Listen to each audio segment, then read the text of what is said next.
हरे कृष्ण कृष्ण कृष्ण हरे हरे, हरे राम राम राम हरे हरे। मुखं करोति वाचालं पंगुं लंघायते गिरिं यत्कृपातमहं वन्दे श्रीगुरुं दिनतारिणम्। हरे कृष्ण।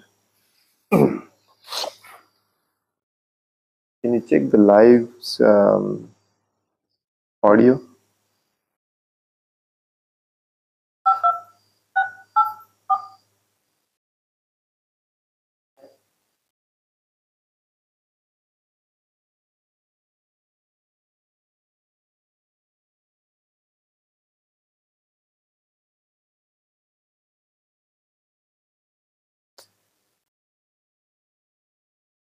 परागचा का फोन आलेला? हरे कृष्ण। एक मिनिट।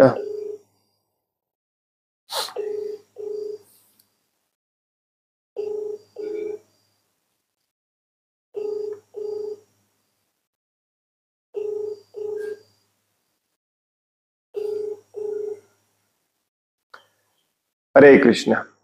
आपल्या सर्वांचं पुन्हा स्वागत आहे।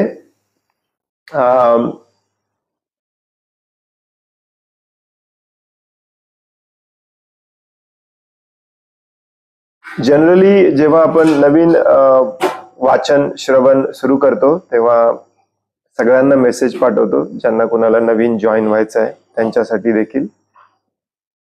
परंतु यावेळी मी पाठवलं नाही मुद्दामून, कारण आपण एक थोडे दिवस, मे बी एक 4-5 दिवस, आय डोंट नो किती दिवस लागतील की, परंतु पण हे पुस्तक वाचणार आहोत।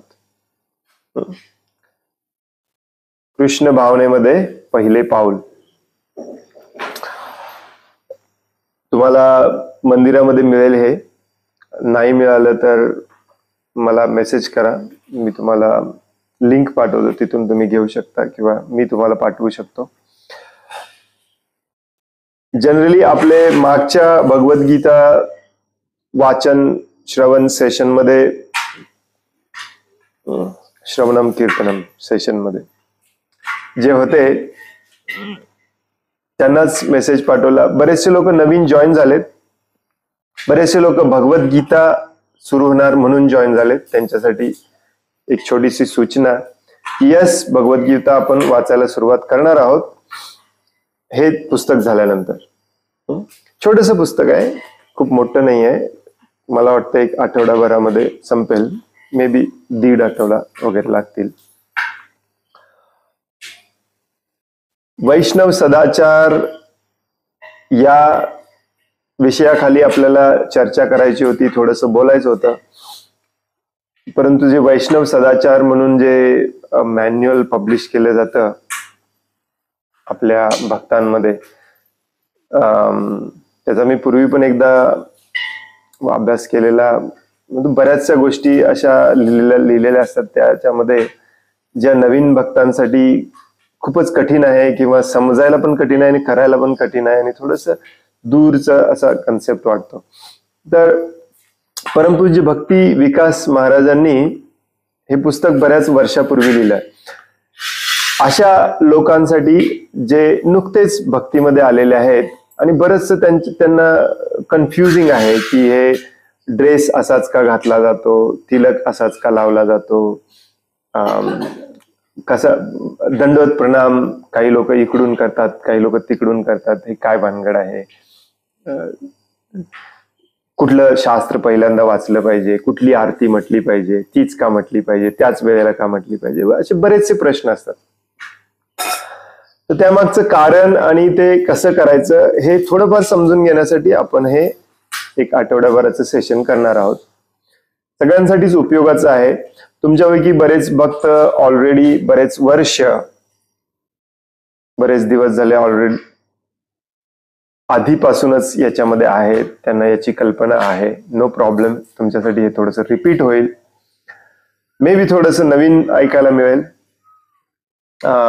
कारण जनरली मी याच्यामध्ये देखील थोडंसं ऍड करून सांगणार आहे, कारण मी श्रील प्रभुपादांची चळवळ मी स्वतः आमच्या कुटुंबाने जॉईन केली। आम्ही अमेरिकेमध्ये, आणि अमेरिकेमध्ये बऱ्याचदा मी शिल प्रभुपादांचे जे डायरेक्ट भक्त शिष्य आहेत त्यांच्याबरोबर, आणि बऱ्याचशा तिथल्या मंदिरामध्येची एक पद्धती आहे त्याच्यापेक्षा इथल्या मंदिरांमध्ये थोडीशी वेगळी पद्धती आहे. थोडासा एखादा पॉइंट इकडे तिकडे, असं काही पूर्ण म्हणजे उलट सुलट आहे असं नाही, परंतु थोडंसं मी ऍडिशन करून सांगणार आहे. तुम्ही ते ऍक्सेप्ट करावं अशी काही बंधन पण नाहीये, परंतु केलेलं चांगलं आहे. त्याच्यामागचं कारण पण सांगेन.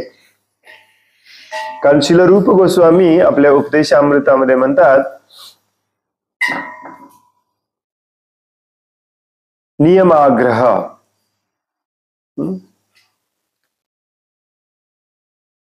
6 गोष्टी भक्तिमय सेवेला नष्ट करतात. अत्याहार, प्रयासश्च, प्रजल्पो, नियमाग्रह.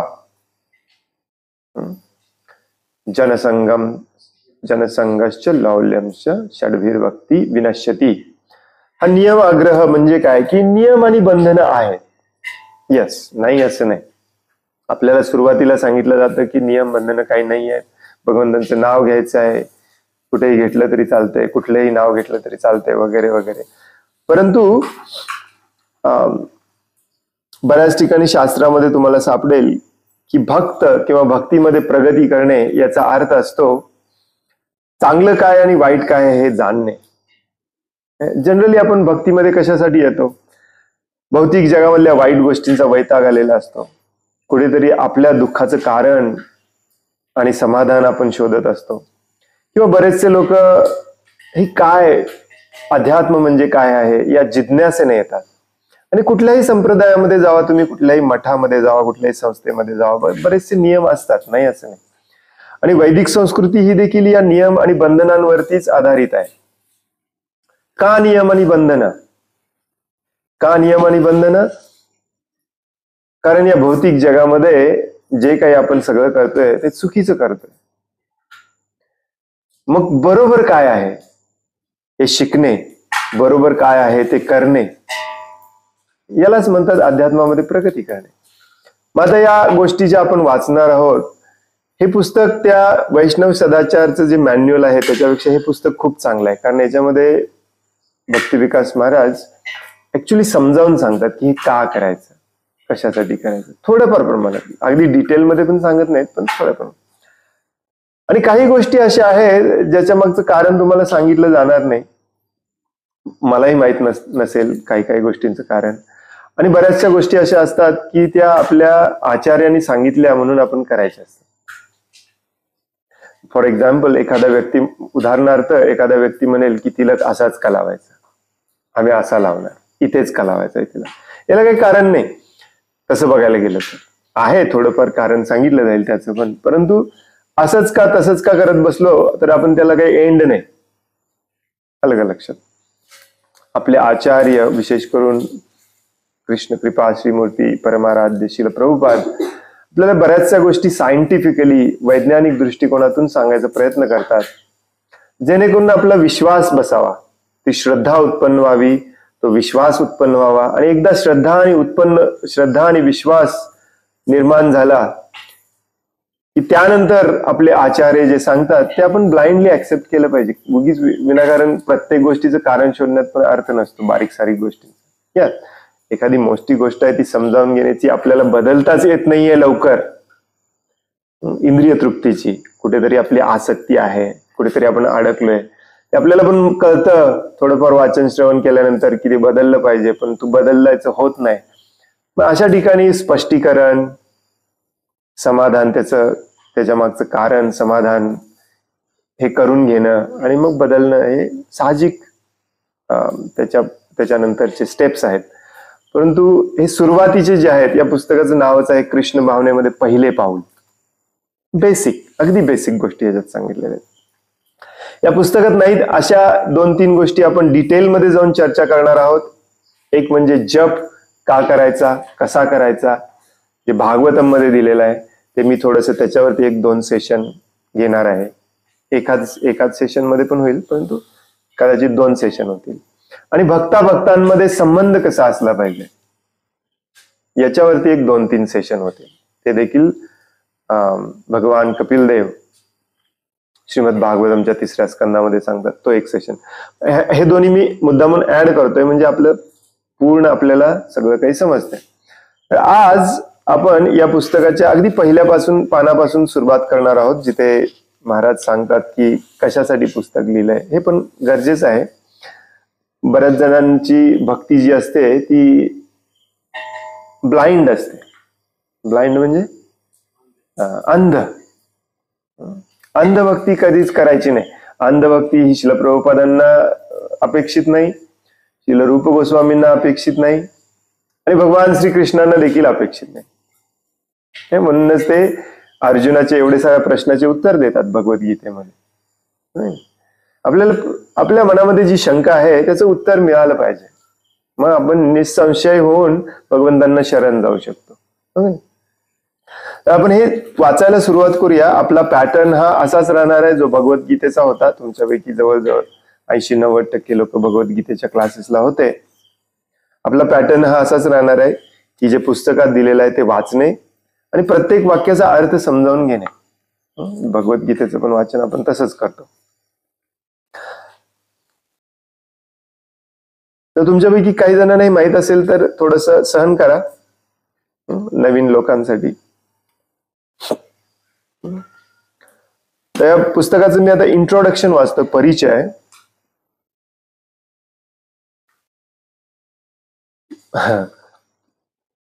महाराज लिहितात इथे, लहरीपणे तसेच मनाला वाटेल तसे अविचारी वागणे राहणे हे मनुष्य जीवनाचे ध्येय नसून भगवंतांना पूर्णपणे जाणणे हे मनुष्य जीवनाचे ध्येय आहे. भगवान श्रीकृष्ण परमेश्वर आहेत. केवळ भक्ती सेवेद्वाराच त्यांना आपण जाणू शकतो. तर या काही गोष्टी आपल्या म्हणूनच मी मुद्दामून नवीन लोकांना जास्त पाठवलं नाही. ज्यांनी ज्यांनी भगवद्गीतेचं पूर्ण आपल्याबरोबर वाचन श्रवण केलं त्यांच्यासाठी या गोष्टी आता महत्वाच्या आहेत. का? कारण आपल्याला जीवनाचं ध्येय माहित नव्हतं. कसंही वागत होतो, कसंही आपण राहत होतो. आता आपल्याला आपल्या जीवनाचं ध्येय कळाला, भगवंतांना जाणणे. आणि नुसतं जाणणे नाही तर भगवंतांना शरण जाणे, भगवद्गीतेमध्ये ज्याप्रमाणे सांगितलेलं आहे. आणि हे केवळ भक्तिमय सेवेद्वारेच शक्य आहे. हे भगवद्गीतेमध्ये 2-3 वेळा भगवंत स्ट्रेस देऊन सांगतात, भक्ती आम्हा बिजानाती. सांप्रत कलह आणि दांभिक कलियुगात श्री चैतन्य महाप्रभूंनी दाखवलेला भक्ती मार्ग हाच परमोत्तम अधिकृत मार्ग आहे. सांप्रत कलह आणि दांभिक कलियुगात इथे सगळीकडे भांडणं आहेत. धर्मामध्ये संप्रदायामध्ये भांडणं आहेत. माझा संप्रदाय चांगला की तुझा संप्रदाय चांगला, माझा धर्म चांगला की तुझा धर्म चांगला, हो की नाही. सगळ्या व्यक्ती, संस्था, समाज सगळ्यांच्या मध्ये तुम्हाला दंभ दिसून येईल, अहंकार, गर्व. या अशा परिस्थितीमध्ये खऱ्या अर्थाने धर्माचा मार्ग कोणता आहे तो जाणून घेणे, तो साध्या सोप्या पद्धतीने आपल्याला तो मार्ग दाखवून दिलाय भगवान श्री चैतन्य महाप्रभूंनी, जे 500 वर्षापूर्वी अवतार धारण करून आले होते. 500 वर्षापूर्वी श्री चैतन्य महाप्रभू या जगतात भक्त रूपात अवतीर्ण झाले. ते साक्षात श्रीकृष्ण आहेत. आत्मसाक्षात्काराचा सर्वात सोपा विधी त्यांनी शिकवला आणि तो म्हणजे हरे कृष्ण महामंत्राचे कीर्तन करणे.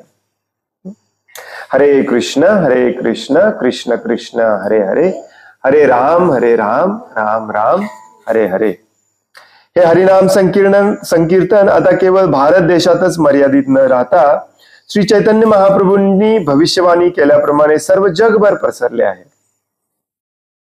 हा कीर्तन विधी संपूर्ण जगात प्रसिद्ध करण्यासाठी कृष्ण कृपा मूर्ती श्री श्रीमद AC भक्तिवेदांत स्वामी प्रभुपादांना भगवान श्री चैतन्य महाप्रभूंनी विशेष शक्ती प्रदान केली. भगवान श्री चैतन्य महाप्रभूंच्या शिकवणुकीच्या आधारावर शिल प्रभुपादांनी 1966 मध्ये न्यूयॉर्क येथे आंतरराष्ट्रीय कृष्ण भावनामृत संघाची स्थापना केली. श्रील प्रभुपाद 1977 मध्ये हे जग सोडून गेले, तरी त्यांनी चालवलेली संस्था वाढतच आहे. प्रचार सगळीकडे होत आहे, भक्त वाढत आहेत, कृष्ण भावनेमध्ये प्रतिदिन अधिकाधिक लोक रुची घेत आहेत. श्रील प्रभुपादांच्या ग्रंथांचे अध्ययन आणि इस्कॉनच्या भक्तांची संगत करून अनेक लोक कृष्ण भक्तीमध्ये रममान होत आहेत, ऍटलिस्ट एंटर करत आहेत, हो की नाही? आपण बऱ्याच ठिकाणी पाहतोय. आणि ही पण एक खूप मोठी उपलब्धी आहे ऍक्च्युली या मनुष्य जीवनामध्ये. श्रील प्रभुपादांच्या संघामध्ये येणे, श्रील प्रभुपादांचे ग्रंथ आपल्या हातामध्ये मिळणे आणि या भक्तीचा हा जो मार्ग आहे याच्यामध्ये जोडले जाणे. येस, तुमच्यापैकी काही जण दुसऱ्या संप्रदायाला ऑलरेडी जोडलेले होते. तो संप्रदाय सोडायचा का माहिती नाही. आम्ही स्वतः जैन आहोत. आम्ही सोडला का? येस, काइंड ऑफ सोडला.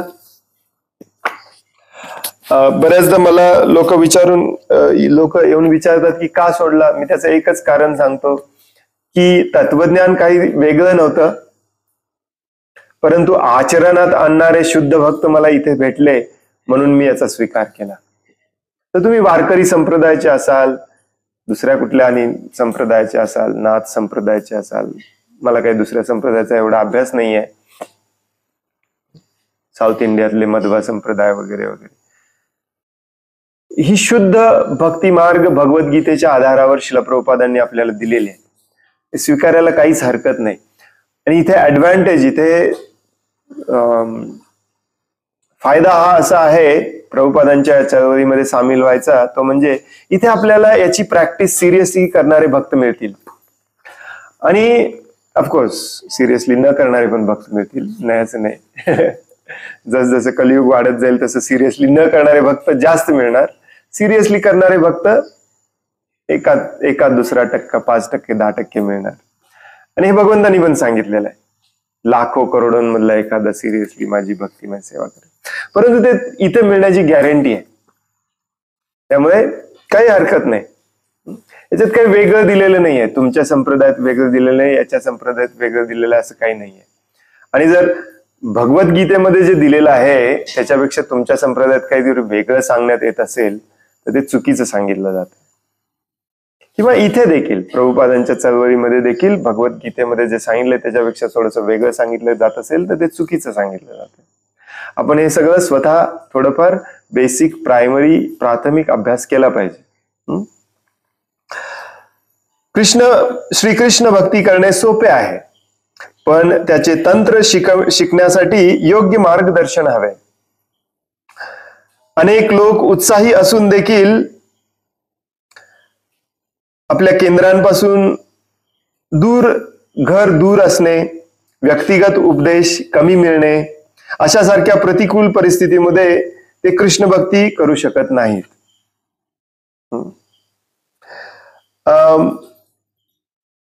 ही एक इम्पॉर्टंट गोष्ट भगवंत भगवद्गीतेमध्ये 4थ्या अध्यायामध्ये देखील सांगतात.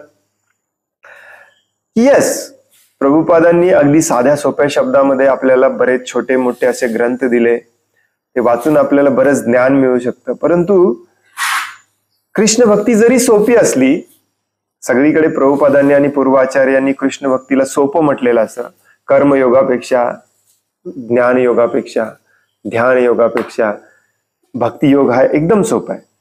परंतु या भक्ती योगामध्ये पूर्णपणे समर्पणाची आवश्यकता असते आणि ते पूर्णपणे समर्पण करून भगवान श्रीकृष्णांसाठी कार्य करणे, कर्म करणे आवश्यक असतं. आणि ते कसं केलं पाहिजे हे शास्त्र वाचून तेवढं लक्षात येत नाही.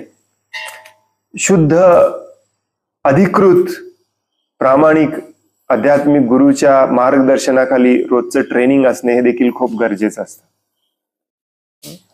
म्हणून अगदी पूर्वापार ही परंपरा आहे. बऱ्याचदा आपण दीक्षा कुठे दुसरीकडे घेतो, परंतु शिक्षा दुसरीकडूनच घेतो. शिक्षा म्हणजे शिक्षण, ट्रेनिंग.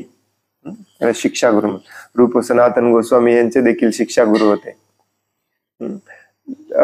रामानंद राय, स्वरूप दामोदर दास, हे एकमेकांना जिथून ज्ञान मिळतं तो देखील गुरुच असतो. आणि अशा प्रकारचं ज्ञान मिळण्यासाठी आणि विशेष करून मार्गदर्शन, छोट्या मोठ्या गोष्टींमध्ये वैयक्तिक, पर्सनल मार्गदर्शन असणे खूप गरजेचं असतं.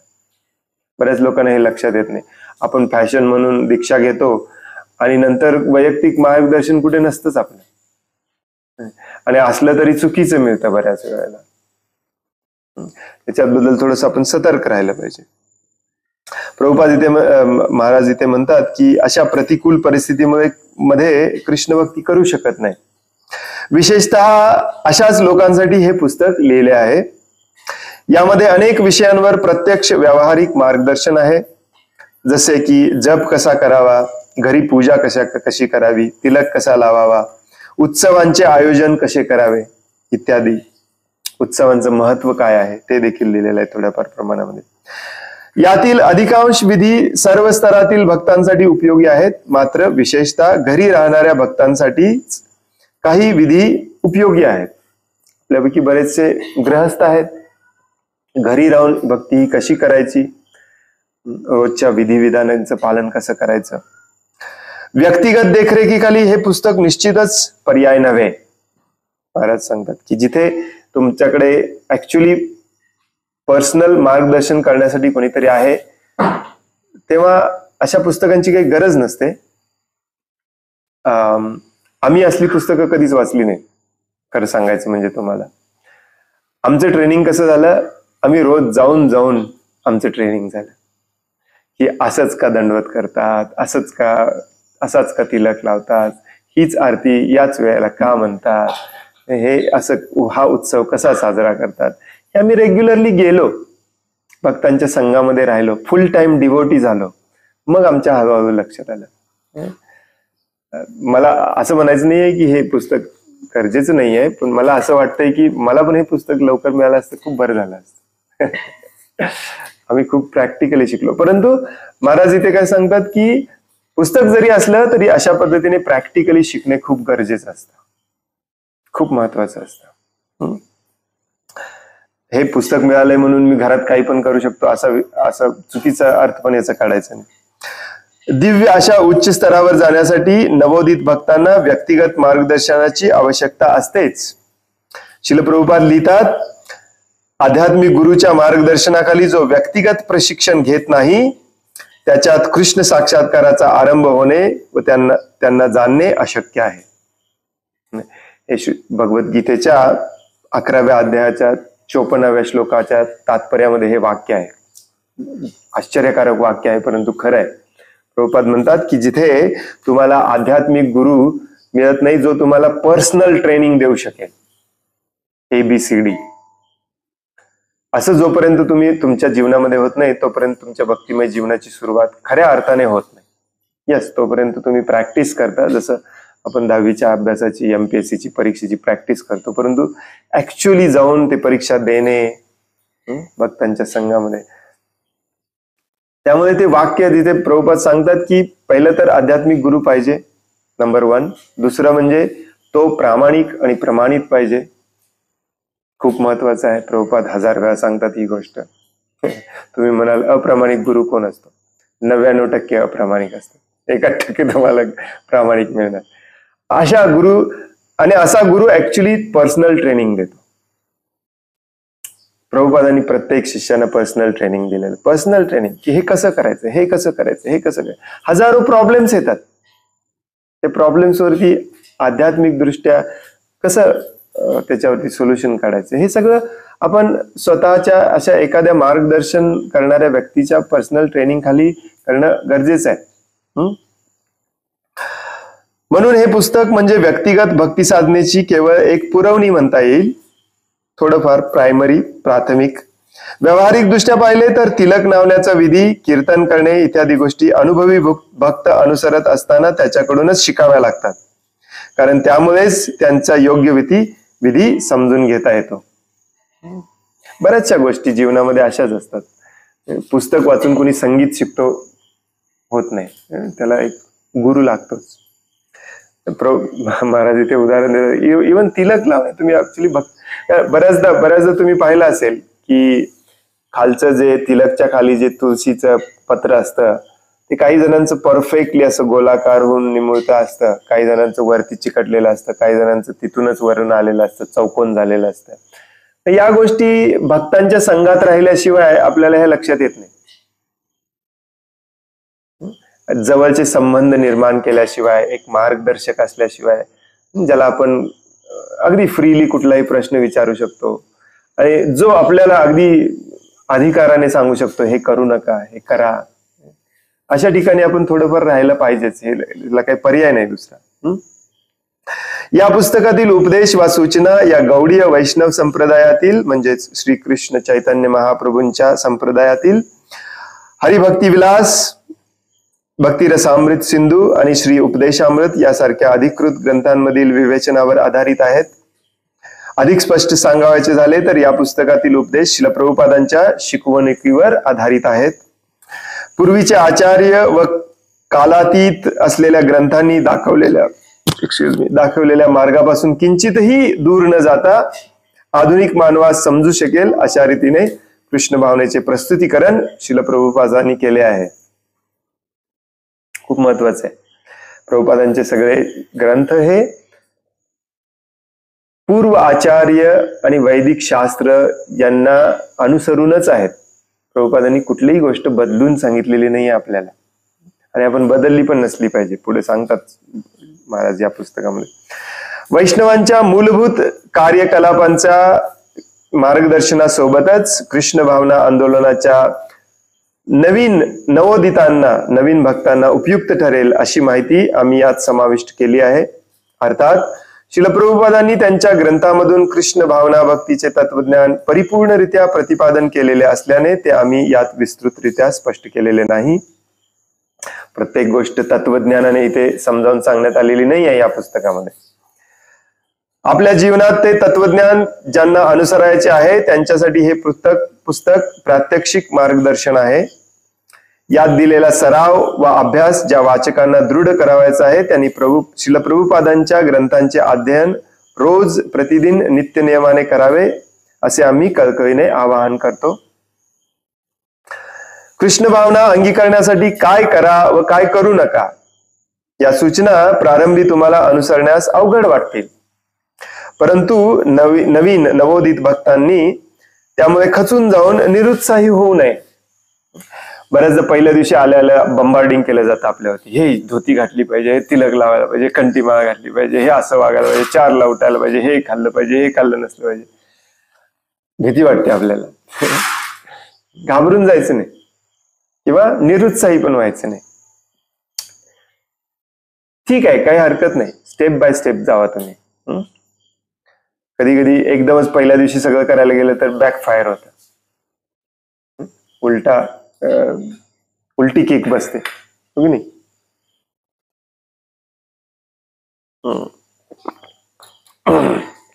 आपल्याला सांगितले 4 नियम. मांसाहार करायचा नाही. पुढे वाचणार आहोत आपण. 4 नियम आपल्याला सांगितलेत, परंतु ते 4 नियमांचा देखील डीप मध्ये जाऊन आपण अर्थ समजावून घेतला पाहिजे. आणि ते 4 नियम सोडून देखील अजून बरेचसे छोटे मोठे नियम आहेत. त्याच्याने तुम्ही घाबरू नका. कसं करायचं, काय करायचं, ते कशासाठी करायचं समजावून घेतले की त्यातून आनंद जो मिळतो तो आनंद घेतला तर करायला काही हरकत नाही. ओके. एकाच क्षणात वा एकाच मार्गदर्शनात प्रत्येक जण कृष्ण भावना परिपूर्णपणे अंगीकारू शकेल अशी अपेक्षा नाही. काही हरकत नाही तुम्ही एका दिवसात पूर्णपणे समर्पण केलं तरी, परंतु करायलाच पाहिजे अशी कुणाची अपेक्षा नसते. प्रभुपादांची पण नव्हती. तुम्ही ती टप्प्याटप्प्याने अंगीकारू शकता. जेव्हा उत्सुक भक्ताला एका टप्प्यावर आत्मविश्वास वाटेल तेव्हा तो पुढील टप्प्याकडे अग्रेसर होऊ शकतो. आपला विश्वास असला पाहिजे. अंधपणे काही करायचं नाही. मग आपण पुढच्या पायरीवर जायला तयार होतो. कृष्ण भावना ही आत्म्याला आनंदी प्रफुल्लित करणारी आहे. आणि तो आनंद ब्लिस मिळाला की आपल्याला कोणी सांगावं पण लागत नाही. आपण स्वतःहून म्हणतो प्रभूजी मला हे नेक्स्ट स्टेप हे पण करायचंय, मला हे पण सांगा. त्यामुळे जो प्रामाणिकपणे ती अंगीकारेल त्याला स्वाभाविकताच त्यात आणखी सखोल जाऊन प्रगती करण्यास प्रोत्साहन मिळेल. प्रामाणिकपणा असला पाहिजे. या मार्गदर्शिकेत विवेचन केलेल्या कृष्ण भावना व कृष्ण भक्तीच्या साध्या सोप्या कृतींद्वारे कोणतीही व्यक्ती, मग ती कोणत्याही वयाची, जातीची, पंथाची, लिंगाची व शैक्षणिक पात्रतेची असो, शुद्ध भगवत प्रेम विकसित करू शकते. जसं मी मगाशी थोडक्यात सांगितलं. कुठलाही संप्रदाय असू दे, कुठल्याही संप्रदायातून आपण आलेलो असू दे, इथे काही वेगळं सांगितलेलं नाही आहे किंवा इथे काही तुमच्यावरती जबरदस्ती करून तुमचा संप्रदाय चेंज किंवा धर्म चेंज करायचा काही प्रयत्न करण्यात येणार नाही. जे आपल्या हृदयाच्या शुद्धीकरणासाठी, भगवंतांना पूर्ण समर्पण जाण्यासाठी ज्या गोष्टी लागतात त्याच सांगण्यात येणार आहे. त्या पटल्या, त्यातून आनंद मिळायला लागला तर आपल्याला त्या करायच्या. या मार्गदर्शिक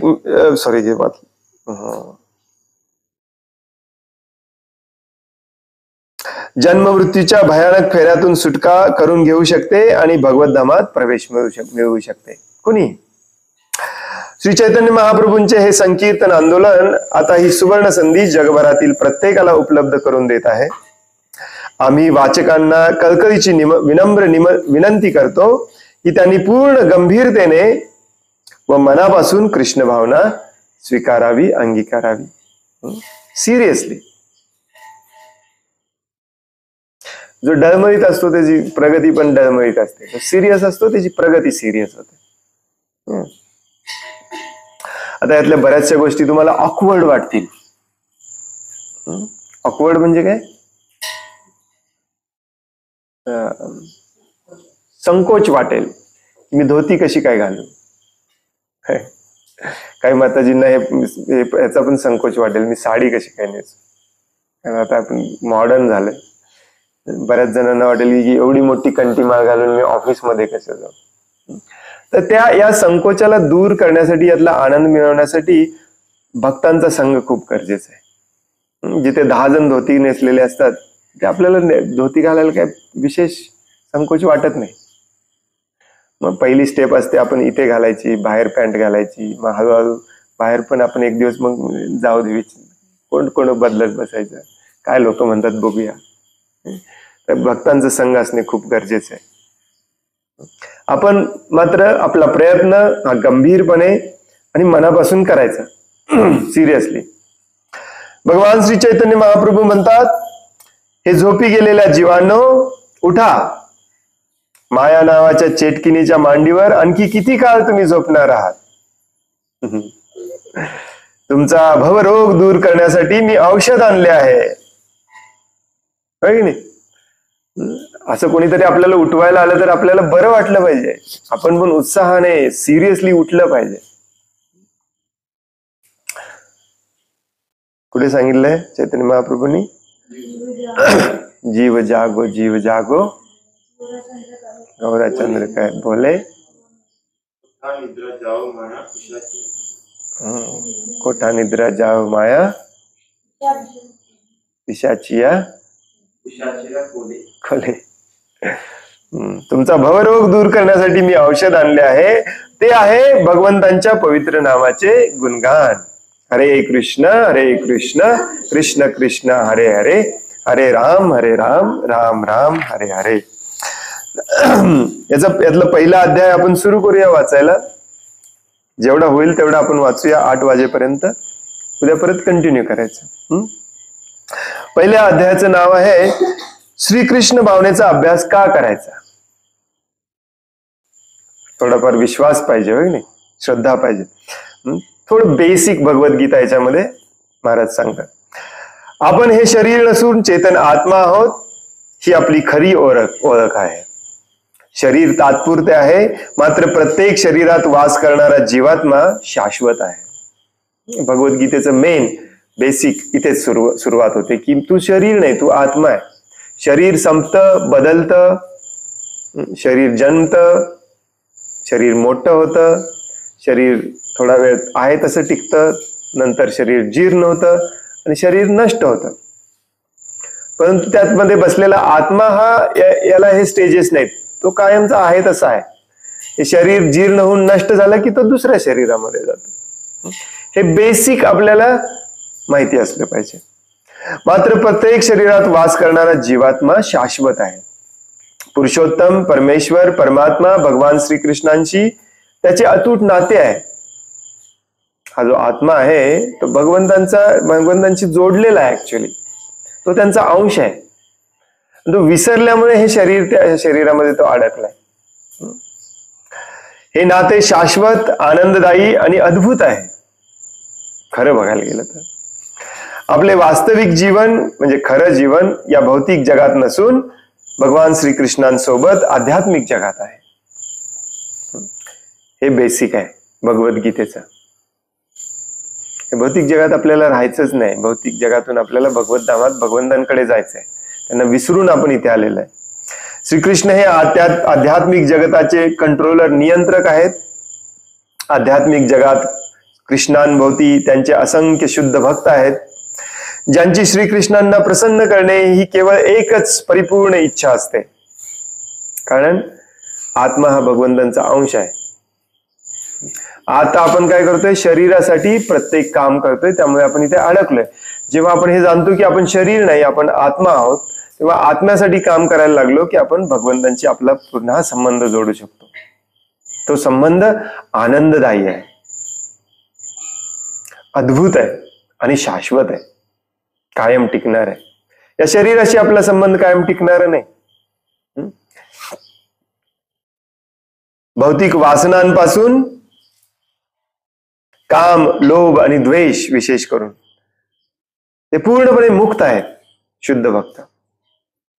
आध्यात्मिक जगातील भूमी, झाडे, निवासस्थाने, जल अथवा प्रत्येक वस्तू ही आध्यात्मिक आहे, आनंदपूर्ण व चेतन आहे.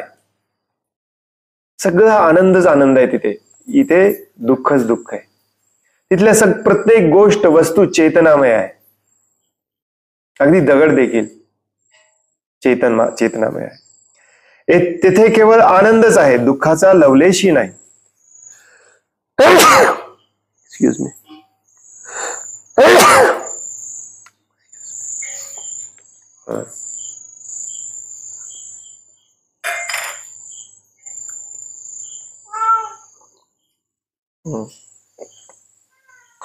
या संसारातील आनंदासारखा खोटा आणि तुच्छ नसून श्रीकृष्णांच्या सानिध्यातील अर्थपूर्ण आध्यात्मिक तल्लीनतेचा असा तो दिव्यानंद आहे. या जगातलं आनंद खोट आहे, तात्पुरत आहे. हे बेसिक गोष्ट आपल्याला लक्षात आली पाहिजे. स्वतःच्या भक्तांसोबत भगवान श्रीकृष्ण हे अद्भुत व विविध लीला नित्य संपन्न करतात. तेथील जीवन म्हणजे पुरुषोत्तम परमेश्वर भगवंतांसोबत नाच गाणे, क्रीडा, भोजन, विहाराचा एक सातत्यपूर्ण उत्सवच असतो. कथा, गानम, नाट्यम, गमनमपी वंशी प्रिय सखी, तिथे कायम हेच चालू असतं. ऐशो आराम, पार्टी, कोणाला नको आहे पार्टी कायमची. जे जीवात्मे मूर्खपणाने श्रीकृष्णांची वैर करतात त्यांना भौतिक जगात पाठवले जाते.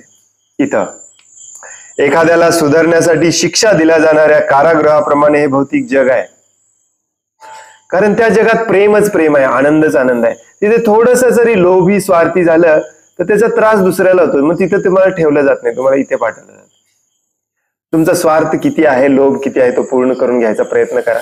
ज्या दिवशी वाटेल हे सगळं दुःखी आहे त्या दिवशी परत या. हे अध्यात्माचं मेन समीकरण आहे. एखाद्या बद्ध जीवांना 84 लाख योनींमध्ये जन्म मृत्यूचे दुःख पुन्हा पुन्हा भोगावे लागते. 84 लाख प्रकारचं शरीर दिलं, तयार केलं आपल्यासाठी. मायेद्वारा, भ्रमाद्वारा प्रभावित झाल्याने आणि खोट्या प्रतिष्ठेने उन्मत्त झाल्याने बद्ध जीव स्वतःला या जगात सुखी समजतो. खोटी प्रतिष्ठा, मी, भलेही मग तो विष्ठा खाणाऱ्या डुकराच्या योनीत का असेना, त्याला वाटतं की इथेच आनंद आहे. डुकराला पण वाटतं ते खाताना यातच आनंद आहे. आपल्या तरी मग त्यांच्यात काही फरक राहत नाही. सर्वोच्च लोकांपासून ते अति निम्न लोकांपर्यंत हे जग म्हणजे एक दुःखाचा समुद्रच आहे. भगवंत स्वतः या जगाला नाव देतात दुःखालयम.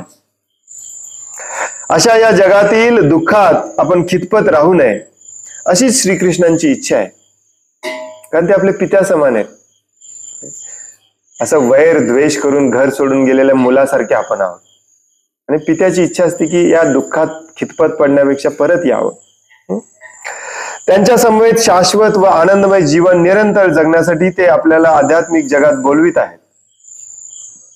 भगवद्गीतेत त्यांनी सांगितल्याप्रमाणे त्यांचे ऐकून जन्म मृत्यूच्या चक्रातून सुटण्याचा मार्ग बुद्धिमान लोक काढतात. ते श्री कृष्ण भक्तीचा स्वीकार करतात आणि तिच्याद्वारा सुप्त असलेली कृष्ण भावना विकसित करून भगवत धामाला परत जातात. बुद्धिमान मनुष्य हे काम करतो. ज्याला बुद्धी नसते, ज्ञान नसतं, तो इथेच इंद्रिय तृप्तीच्या मागे लागलेला असतो.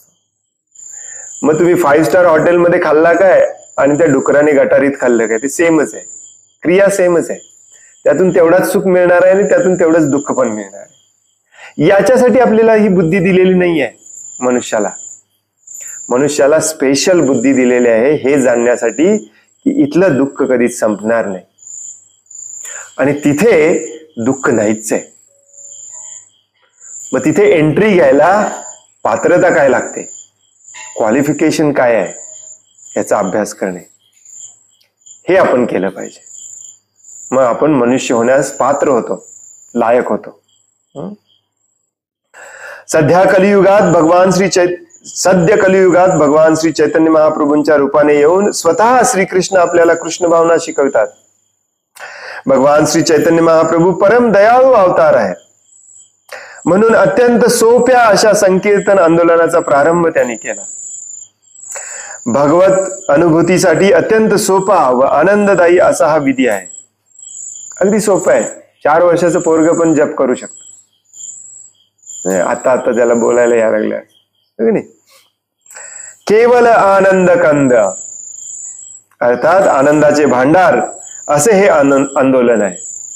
कुठे केवल आनंद कंद? कुठल्या? परम करुणा केवल आनंद कंद. मग याचा अर्थ काय? हे दोघे पाहू दुही जन, हे दोघे हे आनंद कंद, आनंदाचा परमोच्च आनंद दाखवण्यासाठी आले होते. कोण दोघे? चैतन्य महाप्रभू आणि नित्यानंद प्रभू, निताय गौरचंद्र. कृष्ण भावना म्हणजे शुष्क निरुत्साही कर्मकांडांचा धर्म नव्हे. आता इथून सुरुवात झाली आपल्या शिकवणीला. बऱ्याच आपल्या भक्तांना पण वाटतं की शिल प्रभुपादांच्या चळवळीत येऊन पहिलं करत कर्मकांडच करायचं आहे, अभिषेक करायचा आहे, पूजा थाळी करायची आहे, यज्ञ करायचा आहे, वास्तुशास्त्र बघायचं आहे, ज्योतिष बघायचं आहे, घराचा दरवाजा बदलायचा आहे. याच्यासाठी अजिबात नाही कृष्ण भावना. तुम्हाला हे सगळं कुणी भक्त सांगत असतील, अगदी ह्या आपल्या संस्थेमध्ये देखील, हे सगळं चुकीचं आहे, सगळं थोतांड आहे. प्रभुपादांच्या कुठल्याही पुस्तकामध्ये तुम्हाला हे सापडणार नाही. ऍक्च्युली प्रभुपादांना हे नकोच होतं, कारण त्याच्यात काही रस नसतोच. कर्मकांड हे पुन्हा या जगातच राहण्यासाठी केलं जातं. कर्मकांडचा अर्थच हा असतो की शास्त्रामध्ये दिलेलं एखादं तप, एखादा यज्ञ करून इथंच थोडस सुख मिळवायचं, देवी देवतांना प्रसन्न करून. हा उद्देश नाहीच आहे. याच्या विरुद्ध दिलेला आहे सगळं भगवद्गीतेमध्ये. आणि प्रभुपादांची ही चळवळ ऍक्च्युली ही शुद्ध भक्ती प्रस्थापित करण्यासाठी. त्यामुळे पहिली गोष्ट म्हणजे आपण डोक्यातून हे काढून टाकलं पाहिजे. ठीक आहे, तुम्ही आलेला असाल त्याच उद्देशाने, काही हरकत नाही. भगवंत देखील म्हणतात अर्थार्थी जो प्रॉब्लेम मध्ये आहे, संकटात आहे, तो माझ्याकडे येतो. ज्याला काहीतरी पाहिजे, लाभ पाहिजे, तो माझ्याकडे येतो. काही हरकत नाही, या. परंतु इथे येऊन शुद्ध कृष्ण भक्तीचा अभ्यास करा, श्रवण कीर्तन करा आणि जाणून घ्या. आणि हे होतं, भगवंतांच्या कृपेने होतं. जसं ध्रुव महाराज ऍक्च्युली भगवंतांकडे का गेले होते? वैतागून गेले होते. मला पण राज्य पाहिजे माझ्या वडिलांपेक्षा मोठं. माझे वडील ते आर्थ पण होते, अर्थार्थी पण होते. त्यांना जीवनात प्रॉब्लेम पण होते आणि त्यांना भरपूर काही पाहिजे पण होतं. परंतु ज्या क्षणी भगवंतांना त्यांनी प्राप्त केलं आणि ते भगवंतांना त्यांनी पाहिलं, ते म्हणाले मला आता काही नको, बस तुम्ही पाहिजे, फक्त तुमची शुद्ध अहैतुकी निरपेक्ष अशी सेवा पाहिजे, मला काही नको त्याच्यात. ही भक्तिमय सेवेची टॉपमोस्ट स्टेज असते. आणि या उद्देशानेच आपण या सगळ्या भक्तिमय सेवेच्या विधिविधानांचं पालन केलं पाहिजे. याच्यामध्ये कर्मकांड अजिबात नाही. No return. रिटर्न मध्ये फक्त प्रेम मिळणार आहे, ज्याच्यामध्ये पूर्ण आनंद आहे. भौतिक गोष्टींमध्ये आनंदच नाही, म्हणून भौतिक गोष्टी मिळणार नाहीत. एवढं सोपं आहे हे गणित. दास कहे वेतन देहो मोरे प्रेमधन, चैतन्य महाप्रभू म्हणतात. दास एवढ्यासाठीच व्हायचंय, पगार म्हणून आपल्याला प्रेम पाहिजे, बाकी काही नको. नो कर्मकांड. कृष्ण भावना म्हणजे शुष्क निरुत्साही कर्मकांडांचा धर्म नव्हे. श्रीकृष्ण नामजप, संकीर्तन, तल्लीनतेने नृत्य करणे, कृष्ण प्रसाद आस्वादन करणे, भक्तांची संगत करणे, पूर्ण पुरुषोत्तम भगवंतांच्या आर्च विग्रहांची पूजा करणे, त्यांच्या अतिसुंदर स्वरूपाची स्तुती करणे, श्रीकृष्ण लीला व श्रीकृष्ण सामर्थ्यांविषयी श्रवण करणे व त्यांचा प्रचार करणे, हे सर्वस्व म्हणजेच कृष्ण भावना होय.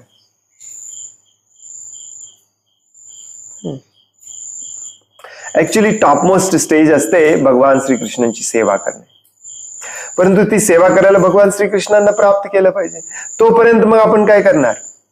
तोपर्यंत पण आपल्याला भगवंतांची सेवाच करायची आहे. आणि ती सेवा करणे म्हणजे या भौतिक जगामध्ये भगवंतांची सेवा, भगवंतांचं मिशन असतं. या सगळ्या दुःखी आपल्यासारख्याच खितपत पडलेल्या जीवांना परत भगवत धामात जाण्यासाठी काहीतरी करणे. हे काय केलं पाहिजे, कसं केलं पाहिजे आपले आचार्य सांगतात. म्हणजेच भक्तीचा प्रचार करणे, भगवद्गीतेचा प्रचार करणे, भगवंतांच्या लीला कथांचा प्रचार करणे, भगवंतांच्या लीला कथा, भगवंत कसे श्रेष्ठ आहेत, त्यांना शरण का गेलं पाहिजे, या सगळ्याचा प्रचार करायला पहिल्यांदा आपल्याला त्या लीला कथा सुंदर, प्रेममय, आनंदमय वाटायला लागल्या पाहिजेत, हृदयात आतपर्यंत गेल्या पाहिजेत. हो की नाही? पहिल्यांदा आपण पूर्णपणे भगवंतांना शरण गेलेलं असलं पाहिजे. मग आपण याचा प्रचार आनंदाने करू शकतो. हेच आनंद आहे ह्यातलं. हेच परिपूर्ण जीवन आहे या भौतिक जगामध्ये देखील.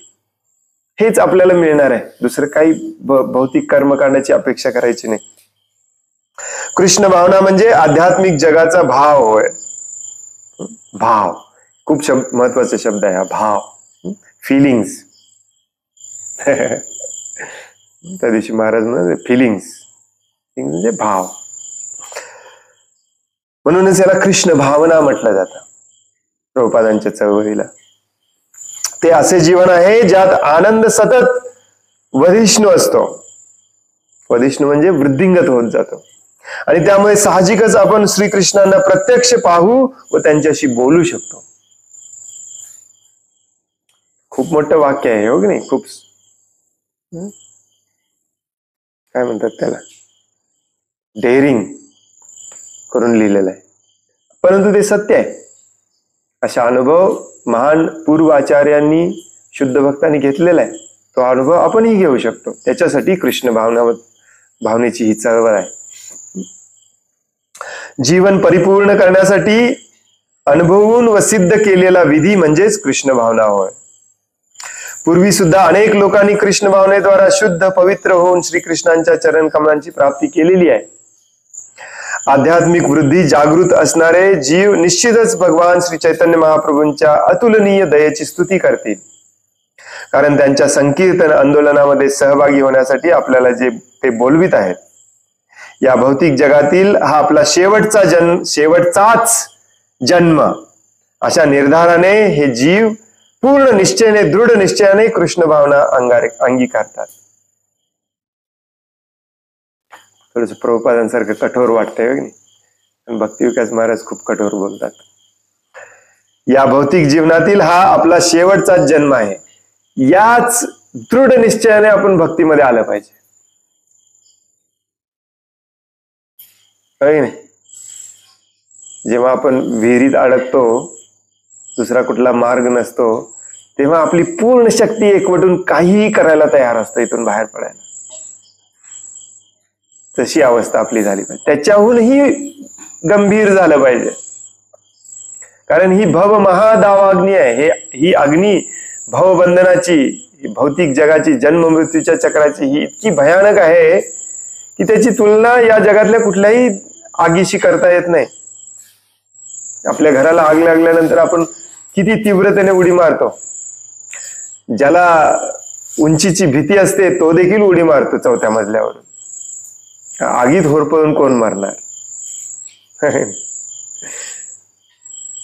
त्या आगीच्या तुलनेत हे जे काम, क्रोध, लोभ आपल्या मनामध्ये साचलेला आहे, ही जी आग आहे ना, ही करोडो पटीने मोठी आग आहे. याच्यातून बाहेर पडायला कृष्ण भावनेचा स्वीकार आपण अगदी सिरियसली केला पाहिजे. हेच जीवन आहे. हे परंतु प्रभूजी पुढचा जन्म हे सगळं बंद करायचं, बोलायचं आजपासून. हे सगळं पुढचा जन्म नाहीच आहे. पुढच्या जन्मात आम्हाला मनुष्याचाच जन्म मिळते म्हणून सांगितलंय. काही गॅरंटी नाही. याच जन्मामध्ये आपल्याला शुद्ध व्हायचंय. सामाजिक दृष्ट्या किंवा वैयक्तिक दृष्ट्या जरी पाहिले तरी श्रीकृष्ण भावना अत्यंत चांगली आहे, कारण ती सर्वांसाठी कल्याण प्रदायिनी आहे. केवळ भक्ती मार्गाचा अंगीकार करून भक्तांमध्ये सर्व महान दैवी गुण विकसित होतात. ते दयाळू, सहनशील, नम्र, आत्मसंयमी म्हणजे स्वतःवर कंट्रोल असणारे, शांत, सर्वांना आनंद देणारे होतात. हेच महत्वाचं आहे. हे झालं पाहिजे. नसेल तर तुम्ही इतके वर्ष जप करून काही उपयोगाचं नाही. हे होण्यासाठी शास्त्राचं वाचन श्रवण करायचं असतं, शुद्ध भक्तांच्या संघात राहायचं असतं. भगवद्गीतेमध्ये हे गुण दिलेले आहेत. अभयम सत्व संशुद्धे ज्ञान योग व्यवस्थिती, हो की नाही?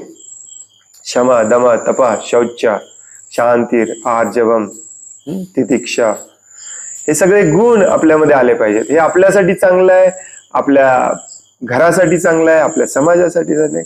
कुणासाठी वाईट आहे सांगा? हे प्रभुपाद अगदी याच्याही पुढे जाऊन सांगायचे. कृष्ण भावनेमध्ये आल्यानंतर तुमचा मुलगा सिगरेट ओढायचं बंद करतो, दारू प्यायचं बंद करतो, गांजा पोकायचं बंद करतो, सिनेमाला जायचं बंद करतो, लंपटपणा करायचं बंद करतो. आणि काय तुमच्या मुलाच्या जीवनात चांगलं व्हायला पाहिजे. मग तुम्हाला काय प्रॉब्लेम आहे? तुमचा मुलगा आमच्या चळवळीत आला म्हणजे हेच शुभ आहे. आणखीन काय शुभ पाहिजे? भौतिक दृष्ट्या देखील कृष्ण भावना खूप चांगली आहे. तुमचा मुलगा तुमच्याशी प्रेमाने वागायला लागेल, तुमचा पती तुमच्याशी प्रेमाने वागायला लागेल. काय प्रॉब्लेम आहे तुमचा पती भक्त झाला तर? तुमची पत्नी तुमच्याशी प्रेमाने, सहनशीलतेने, दयेने वागायला लागेल. काय प्रॉब्लेम आहे? जीवनामध्ये हेच तर बघतोय आपण सगळ्यांची. आपण हे सगळे नाती गोती का जोडलीत? सगळ्यांनी प्रेमाने राहावं असं प्रत्येकाला वाटतं, हो की नाही? पण कुणी वागत नाही. भाऊ भाऊ एकत्र राहत नाहीत. भाऊ बहीण आजकाल भांडतात. पती पत्नी तर सगळीकडे भांडतात. आई वडील मुलं भांडायला लागले. का? भौतिक सुखाच्या मागे लागले. कृष्ण भावना कोणाला नको आहे. सगळ्याच दृष्टीने चांगलं आहे, सगळ्याच दृष्टीने शुभ आहे. त्यामुळे कृष्ण भावनेत तुम्हाला दुसरं काही मिळणार नाही. हे प्रेम शिकायला मिळणार आहे. आणि ते प्रेम तुम्ही परफेक्टली शिकला की तुमच्या जीवनामध्ये आनंदच आनंद आहे. हेच कृष्ण भावना आहे. सर्व प्रकारच्या आर्थिक, सामाजिक, राजकीय, मानसिक, तात्विक आणि धार्मिक समस्यांचे उदाहरण म्हणजे कृष्ण भावना आहे. सगळ्याच प्रॉब्लेम याच्या सोल्युशन आहे. अर्जुन किती दुःखी होता. अर्जुनच्या जीवनामध्ये दुःखच दुःख होते. त्या सगळ्या दुःखाचं समाधान म्हणून त्याला भगवद्गीता सांगितली. आपल्या जीवनातलं दुःख भगवद्गीता वाचल्यावर का जाणार नाही? 100% जायला पाहिजे. भगवद्गीतेच्या कुठल्या पानावरती आपल्या जीवनातल्या दुःखावरती पण सोल्युशन आहेच, नक्की आहे. यालाच कृष्ण भावना म्हणतात. श्रील प्रभुपादांच्या सर्व ग्रंथ संपदेमध्ये याचे परिपूर्ण वर्णन आहे, विशेष करून भगवद्गीतेमध्ये. म्हणून प्रत्येक विचारी व्यक्तीने अंतःकरणपूर्वक आणि शीघ्रतेने कृष्ण भावनेचा स्वीकार करावा. अंतःकरणपूर्वक आणि शीघ्रतेने, लवकर. उद्या करू, बघूया. आता आपण हे पुढले जे अध्याय वाचणार आहोत ते अक्षरशः तुम्ही उद्या करू शकता, आजपासून करू शकता. सुरू करायचा, निर्धार पक्का करायचा आपला. याच जीवनामध्ये आपल्याला शुद्ध भक्त व्हायचं.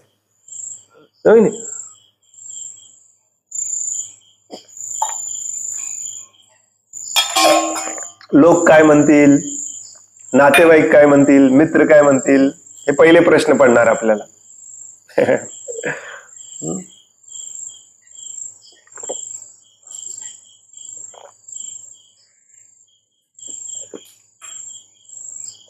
परंतु एक लक्षात ठेवा, पुढच्या जन्मात जर तुम्हाला कुत्र्याचं शरीर मिळालं, पुढच्या जन्मात जर तुम्हाला कोळ्याचं शरीर मिळालं, मच्छर डासाचं शरीर मिळालं, भगवान ना करो डुकराचं शरीर मिळालं, तर हे तुमचे मित्र नातेवाईक तुम्हाला वाचवायला येणार नाही. हा तुमच्या जीवनातला खूप मोठा निर्णय आहे. घाबरायचं नाही. कृष्ण भावनेतलं हे पहिलं पाऊल अगदी दृढ निश्चयाने आणि काय म्हणतात त्याला, कॉन्फिडन्सने, आत्मविश्वासाने ठेवायचं. याच्याने सुरुवात करतात महाराज या पुस्तकाची.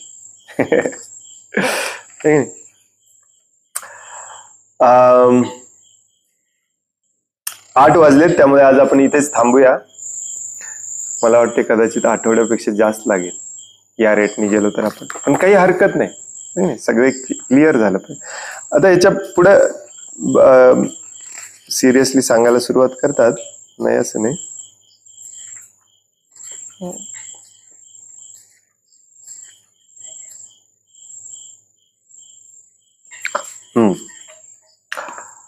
हरे कृष्ण. कोणाला काही प्रश्न आहे, काही सांगायचं आहे?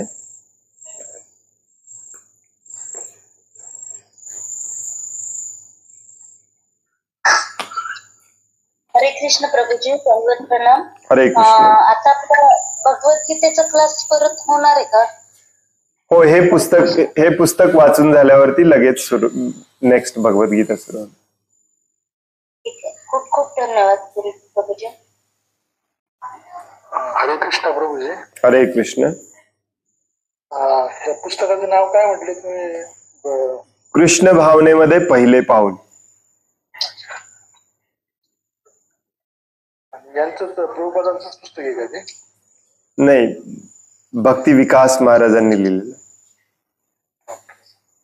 आपल्या मंदिरामध्ये भेटेल ना? हो, नक्की भेटायलाच पाहिजे.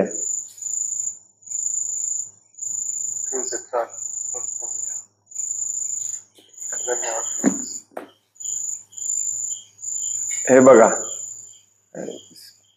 कृष्ण भावनेमध्ये पहिले पाऊल.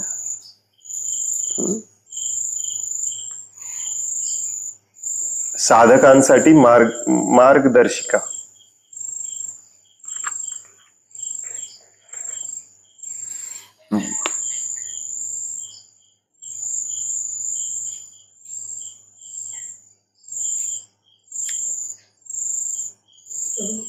यस यस माताजी.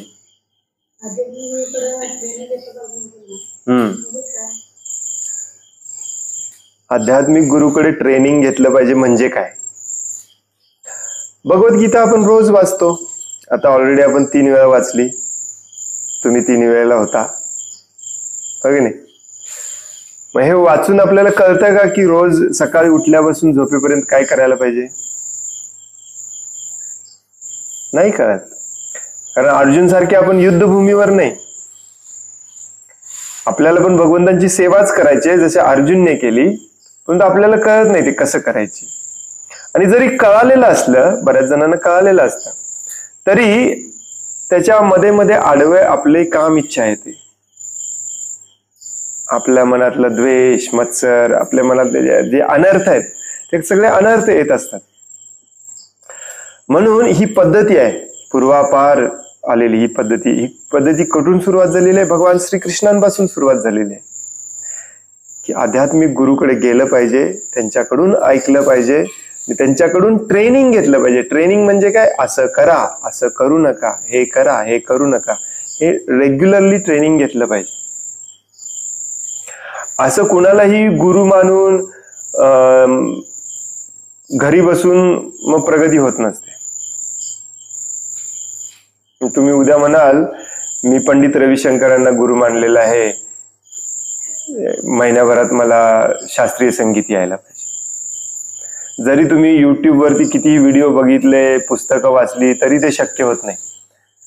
कारण आपण जे चुकतो ते कान धरून सांगणारा कोणीतरी तिथे नसतो. म्हणून ही ट्रेनिंग गरजेची असते. आणि मग अध्यात्म हा तर हा आपल्या जीवनाचा सर्वोच्च उद्देश आहे. इथे ट्रेनिंग न घेता कसं करता येईल आपल्याला? हे ट्रेनिंग असलंच पाहिजे. काय चुकतं आपलं, काय चुकत नाही, आपल्याला कोण सांगणार?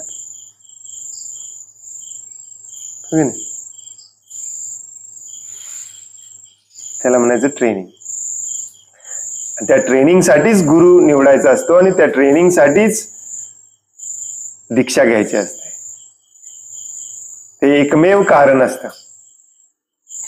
उगी स्टाईल मारण्यासाठी आणि नाव बदलण्यासाठी, चार चौघात सांगण्यासाठी दीक्षा घ्यायची नसते किंवा गुरु करायचा नसतो. त्या गुरुला आपण परत कधी भेटतच नाही. प्रभुपाद तर म्हणतात की वैयक्तिक म्हणजे काय? पर्सनल ट्रेनिंग पाहिजे. जिमला जाता तुम्ही, जिम मध्ये गेल्यावर एक्स्ट्रा पैसे भरतो आपण. पर्सनल ट्रेनिंग म्हणजे तो माणूस जवळ येऊन मला हाताला हात लावून उचलून शिकवलं पाहिजे, हे असं करायचं असते. त्याला म्हणतात पर्सनल ट्रेनिंग. आजकाल खूप दुर्मिळ झालंय. मग बरेचदा शिक्षा गुरु नेमले जातात. त्याला आपण काउन्सिलर म्हणतो, शिक्षा गुरु. ऍक्च्युली शिक्षा गुरु म्हटलं पाहिजे, पण आता काल मॉडर्न झालोय आपण. हे शिक्षा गुरु कधी नेमायचे नसतात, ते पण आपणच ठरवायचं असतं. नेमून दिलेल्या गुरुमध्ये काही हे नसतं ऍक्च्युली. मग तो काही सांगेल, मग ते ऑर्डर सांगितलेलं सगळं ऐकायला पाहिजे. आणि बऱ्याच ठिकाणी असंच होतं, सांगितलेलं सगळं ऐकायला पाहिजे, शास्त्र संमत असलं पाहिजे. पुढच्या अध्यायामध्ये उद्या आपण वाचणार आहोत, तिथे महाराज हेच सांगणार आहेत. प्रत्येक गोष्टी गुरु, साधू आणि शास्त्र या तिघांची संमत असलं पाहिजे. मग हे ठरवणार कोण? जिथे आपला पूर्ण विश्वास असतो अशा गुरुकडे जाऊन आपण ते पर्सनल ट्रेनिंग घेतलं पाहिजे. अर्जुन भगवद्गीतेमध्ये काय करतोय आणि भगवंत काय करतायत? पर्सनल ट्रेनिंग देत आहेत. हे असं केलं पाहिजे, असं केलं. मग अर्जुन म्हणतो मला हे समजलं नाही, आणखीन एकदा समजावून सांगा का? मग ते समजावून सांगतात. याला म्हणतात पर्सनल ट्रेनिंग. हे गुरु शिष्यामधलं हे असा संबंध असला पाहिजे. नाही तर कोण सांगणार आपल्याला? आपण चुकतोय, कोण सांगणार? कोण? काही. आणि आजकाल तर खूपच गरजेचं आहे, कारण चुकीचे सांगणारे 1000 भक्त झालेत, वरिष्ठ भक्त. उदाहरणार्थ, तुमची पूर्णपणे खरीखुरी ब्राह्मण दीक्षा झाल्याशिवाय, तुम्हाला विग्रह पूजेचा अर्थ कळाल्याशिवाय घरी विग्रह आणले नसले पाहिजेत. परंतु बरेच भक्त सांगतात आणा, मी आणून देतो, काय फरक पडतोय त्याला? हे चुकीचं आहे, हे बरोबर आहे, हे सांगणारा व्यक्ती लागतो आपल्या आयुष्यामध्ये. नुसतंच असं गुरु मांडला, दीक्षा घेतली, गुरु गेले, आपल्या आपण 10 वर्ष झालेलं त्याच्याशी कधी भेटलोच नाही, असं नसतं गुरु शिष्यामधला संबंध. गुरु शिष्यामधला संबंध हा डेली संबंध असतो. बरेच जण म्हणतात प्रभुपादांचे शिष्य कधी, प्रभुपाद आपल्या गुरुला कधी भेटले, प्रभुपादांचे शिष्य कधी गुरुला भेटले. परंतु त्यांचा कॉन्टॅक्ट कायम असायचा. तुम्ही पत्र वाचा प्रभुपादांच्या शिष्यांची, अगदी बारीक सारीक गोष्टी प्रभुपादांना विचारायचे. काल का परवा मी एक पत्र पाठवलेलं. हिमावती माताजींनी विचारलं की माझा नवरा घर सोडून संन्यास घ्यायचं म्हणतोय, मग मी केस मुंडन करू का? प्रभुपादांनी लगेच पत्र लिहून उत्तर दिलं त्याचं. हे गुरुचं काम असतं. मूर्ख आहात, असं काही करू नका. माताजींनी कधीही केस काढायचे नसतात. हे कोण सांगणार तुम्हाला? गुरु नसेल तर सांगणार कोण? तुम्ही कुणाचं ऐकून काही करणार. म्हणून प्रॅक्टिकली डेली, रोज, पर्सनलचा अर्थ असतो रोज आपल्याला ट्रेनिंग पाहिजे. प्रत्येक गोष्ट आपण विचारून केली पाहिजे. संशय आला तर त्या गुरुला पण विचारलं पाहिजे, शास्त्रात कुठं सांगितलंय. ऍक्च्युली गुरुनी शास्त्राचा संदर्भ देऊनच सांगितला पाहिजे. आजकाल स्टाईल झाली शास्त्राचं, मी सांगतोय म्हणून करा म्हणायची स्टाईल झाली, त्याचा काही उपयोग नाही. म्हणून पर्सनल ट्रेनिंग महत्वाचं असतं. पर्सनल ट्रेनिंग पाहिजे. हरे कृष्ण प्रभूजी. हरे कृष्ण. प्रभूजी, आपण प्रामाणिक गुरु हा कसा निवडावा, म्हणजे आपल्याला कसं कळेल की हा गुरु प्रामाणिकच आहे म्हणून? त्याच्यासाठी थोडासा भगवद्गीतेचा अभ्यास करायला सांगितलाय आपल्याला श्रील प्रभुपादांनी. प्रभुपाद म्हणतात की आपल्याला इंजिनिअरिंगला ऍडमिशन घ्यायचं आहे, असं म्हणून चालत नाही की मला माहितीच नव्हतं. आपण इंजिनिअरिंगला ऍडमिशन घेताना आपण कॉलेजेसचा अभ्यास करतो हो की नाही, या कॉलेजचा या कॉलेजचा या कॉलेजचा असं सगळ्याचा अभ्यास करतो. आपल्याला माहिती असलं पाहिजे कुठं जायचं, तो अभ्यास थोडाफार आपण केला पाहिजे. प्रभुपाद आणखीन एक उदाहरण देतात, तुम्हाला साडी घ्यायची आहे आणि तुम्ही भाजीच्या दुकानात जाऊ शकत नाही. थोडंफार तुम्हाला ज्ञान असलं पाहिजे, साडीचं दुकान कसं दिसतं, कुठलं साडीचं दुकान चांगलं आहे, 4 लोकांना विचारलं पाहिजे, स्वतः अनुभव घेतला पाहिजे. प्रभुपाद एका प्रवचनामध्ये सांगतात त्या गुरु सोबत आपण 1 वर्ष राहिलं पाहिजे आणि आपण पण पडताळून पाहिलं पाहिजे की भगवद्गीतेमध्ये सांगितल्याप्रमाणे हे वागतात का, भागवतम मध्ये सांगितल्याप्रमाणे हे स्वतः वागतात का. मग 1 वर्षानंतर ठरवलं पाहिजे, यस यांच्याकडून मी दीक्षा घेणार. असं आंधळेपणाने घ्यायचं नाही, सगळ्यांनी घेतलंय म्हणून मी घेणार किंवा मला आवडले म्हणून मी घेणार. गुरु हा कानाने बघायचा असतो, डोळ्यांनी बघायचा नसतो. तर थोडंफार त्याच्यासाठी प्रभुपाद सांगतात की भगवद्गीतेचा थोडाफार अभ्यास आपणही करायचा. भगवद्गीतेमध्ये बऱ्याच ठिकाणी हे दिलेलं आहे कसं असलं पाहिजे, काय असलं पाहिजे. भगवद्गीतेचा आपण अभ्यासच करत नाही किंवा आपल्याकडून करवून घेतला जात नाही.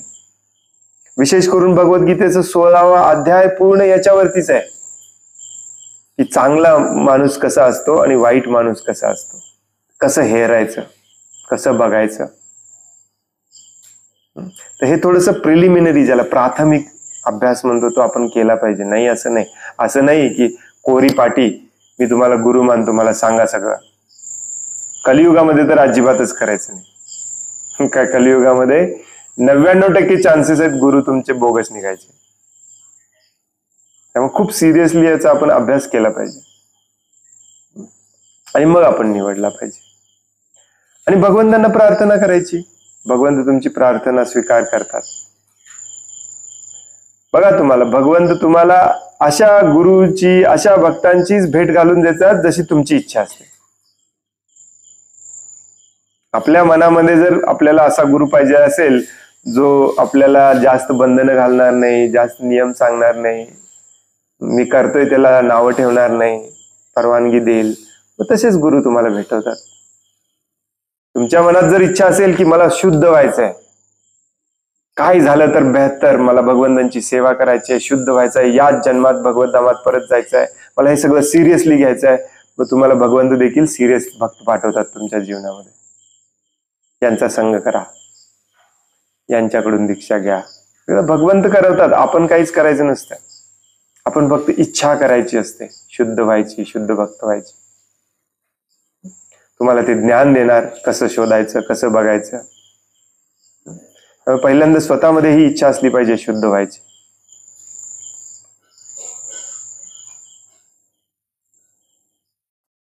हरे कृष्ण. हरे कृष्ण प्रभूजी, दंडवत प्रणाम. हरे कृष्ण, दंडवत प्रणाम. खूप खूप आभार गुरुजी. एकतर तुम्ही भगवद्गीता परत चालू करताय आमच्यासाठी, त्यासाठी, आणि खूप व्यवस्थित समजावून सांगताय तुम्ही प्रत्येक गोष्ट, त्यासाठी खूप खूप आभार तुमचे. हा, थँक्यू प्रभूजी. नाव काय प्रभूजी आपलं? क्रोपेटा इंडिया प्रायव्हेट लिमिटेड आलंय. भरत पाटील, इचलकरंजी. हा, मला आवाजावरून जरा थोडस वाटलं तसं, तरी पण विचारूया म्हणून. हरे कृष्ण. धन्यवाद प्रभूजी. हरे कृष्ण.